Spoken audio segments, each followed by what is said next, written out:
Jai Shri Ram. Today we begin with Canto 76. Let me first read out the summary. Removing his father's dead body from the vessel full of oil and cremating it with the help of articles befitting an emperor and offering libations of water to the spirit of the deceased on the bank of Sharyu as enjoined by Vashishta, Bharat returns to Ayodhya. To Bharat, the son of Kaikeyi, who was sore stricken with grief as aforesaid, sage Vashishta, the foremost of speakers, spoke as follows in the most polite language. Having done with grief, O illustrious prince, may good betide you. Perform now in an excellent way the funeral of the deceased king, which is now overdue. Hearing the admonition of Vashishta, Bharat, who knew what is right, fell prostrate and ordered all obsequies concerning his father to be taken in hand.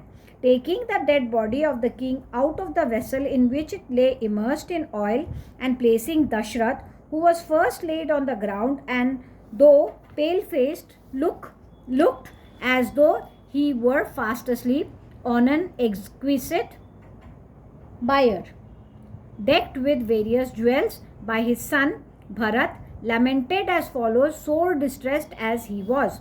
Having sent into exile Sri Ram as well as Lakshman, possessed of great strength at a time when I was away from home and had not yet returned, what did you intend to do, O king, knowing as you did what is right? Where will you go, abandoning this distressed servant of yours, already bereft of Sri Ram, a veritable lion among men, who does great deeds without the least exertion, O great king? Now that you have departed for heaven, O dear father, and Sri Ram has retired to the woods, I wonder who will quietly meet the needs of the people and ensure the safety of their person and property in this capital of yours. Bereft of you and thus deprived of its lord, the earth does not look charming anymore. Nay, the city too appears to me cheerless as night bereft of the moon. To Bharat, who was lamenting as aforesaid, afflicted in mind as he was, the eminent sage Vashishta for his part spoke again in the following words. Whatever funeral rites in relation to the deceased monarch ought to be done should be coolly and unhesitatingly gone through, O mighty armed prince. Bowing to the aforesaid command of Vashishta in the words, let it be so, Bharat urged everyone, with the priests engaged for sacrificial purposes, family priests and acharyas, to make haste. The sacred fires maintained by the king that had been taken out of the fire sanctuary on the latter's death were being worshipped by the priests engaged for sacrificial purposes and superintending priests according to the scriptural ordinance. Having placed the king, whose consciousness had departed days ago, on a bier, the servant who was feeling disconsolate now bore him on their shoulders to the cremation ground, their throats choked with tears. Scattering flowers of silver and gold and pieces of cloth on every description on the road, the people walked ahead of the king, while others fetching sandalwood, aloe, bdellium, the wood of sarala, a species of pine, and cerasus podum, and logs of deodar, the Himalayan cedar, made pile.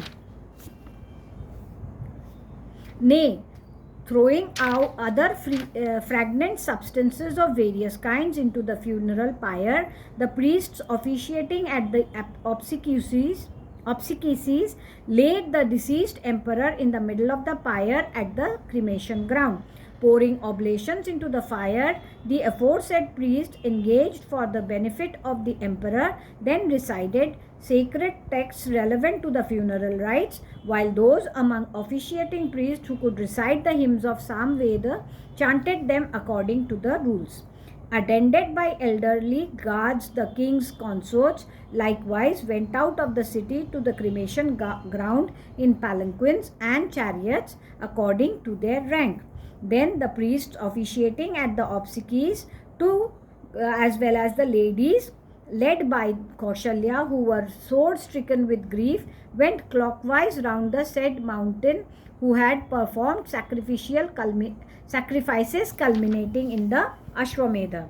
There was heard on that occasion the noise of afflicted women wailing piteously in thousands like so many female cranes. Having lamented again and again and crying helplessly, the king's consorts got drawn from their chariots at the bank of the Sharyu. Having offered water to the spirit of the deceased along with Bharat and entering the city once more, the king's consorts as well as the counselors and family priests spent the following 10 days of their impurity caused by the emperor's death in agony, reposing on the ground, their eyes filled with tears. Thus ends Canto 76 in the AYODHYAKAND of the glorious Ramayan of Valmiki, the work of a rishi and the oldest epic. Now we come to Canto 77. The summary: having performed with the help of Shatrughan all the obsequial rites relating to his deceased father on the 12th day after his death, Bharat gifts to the Brahmans abundant gold and jewels as a part of the obsequies.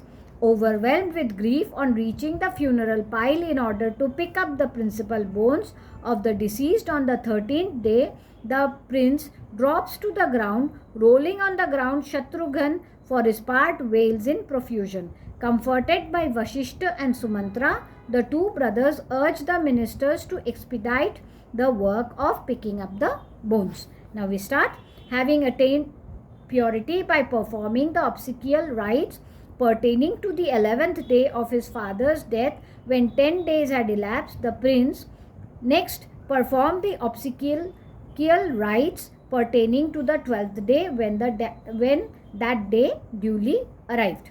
On that occasion, he gifted to the Brahmans abundant gold, jewelry, food grains, precious garments, various types of gems, a large herd of white goats, silver, and good many cows too. The prince further gave away to the Brahmans for the good of the king in the life beyond, female as well as male servants, chariots, and very big houses. Then on the 13th day at the time of daybreak, the mighty Bharat, overwhelmed as he was with grief, broke into a lament. Nay, having reached the foot of his father's funeral pile in order to collect the bones of for their immersion in the holy Saryu river, the prince, who was sore distressed, addressed the following words to his deceased father, his throat being choked through crying. My celebrated elder brother, Sri Ram, to whose care I was committed by you, having retired to the forest, O dear father, I have been virtually abandoned by you in a desolate place. O dear father, O protector of men, where have you gone, leaving Kaushalya, that mother of mine, whose son, the support of that forlorn lady, has been exiled to the forest? Seeing that circular spot, the place where his father's remains had been consigned to the fire, nay, which was now covered with ashes and red because of its having been burnt with blazing fire, and was further strewn with burnt bones, Bharat, they say, grew melancholy and began to cry. Nay, afflicted to behold the spot, Bharat fell weeping to the ground as a tall banner would while being raised in honor of Indra with the help of a mechanical device.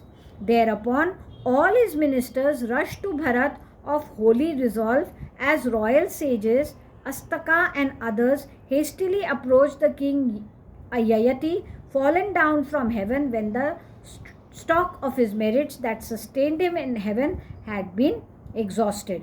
Now, nay, perceiving Bharat overwhelmed with grief, Shatrughan too, who had all along been thinking of the emperor his father, dropped senseless to the ground. Sore distressed to remember the various gestures of his father, born of his loving qualities and made by him from time to time, Shatrughan lamented as follows like a madman, bewildered as he was. The violent and formidable sea of grief released by Manthara, which has appeared in the form of boons granted by my father in favor of Kaikeyi, and has been rendered fearful by alligators in the form of Kaikeyi's words, has engulfed us all. Where have you gone, dear father, leaving Bharat, who is yet a mere stripling tender of body and was constantly fondled by you weeping. Indeed, you made us all, the four brothers, have our best choice out of a large variety of eatables, drinks, articles of wearing apparel and ornaments placed before us. Since you have disappeared from our midst, who will discharge this function now? How strange that this earth, even though it has been deprived of you, its high-souled ruler, who knew what is right and is not riven even at a time when it should have been riven, my father having reached heaven and Sri Ram having retired to forest, what energy has been left in me to survive? I shall accordingly enter the fire.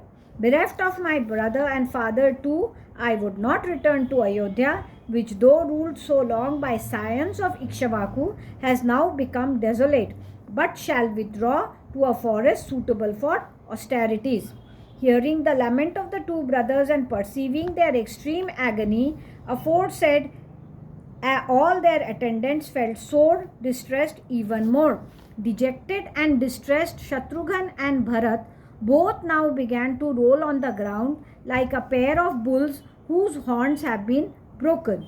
Raising Bharat up, the omniscient Vashisht, the family priest of their father, as well as of them all, endowed as he was with an amiable disposition, spoke to him as follows. So the tradition goes.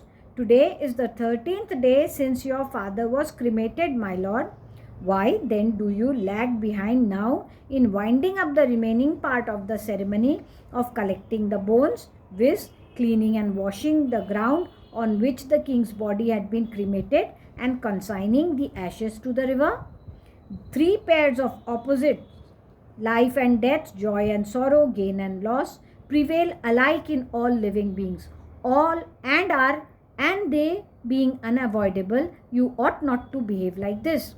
Raising up and pacifying Shatrughan, Sumantra too, a knower of the truth, told him how birth and death was inevitable for all creatures, created beings. The two illustrious princes, who were veritable tigers among men and had now got up, shone like two banners severely raised in honor of Indra, the god of rain and soil through rain and sun. The ministers who now urged the two princes, who were wiping their tears and speaking in a piteous tone, their eyes reddened through excessive grief, to expedite the other rites pertaining to the 13th day, viz., lifting the ashes and immersing them into the river, and so on. Thus ends Canto 77 in the AYODHYAKAND of the glorious Ramayan of Valmiki, the work of a Rishi and the oldest epic. Jai Shri Ram.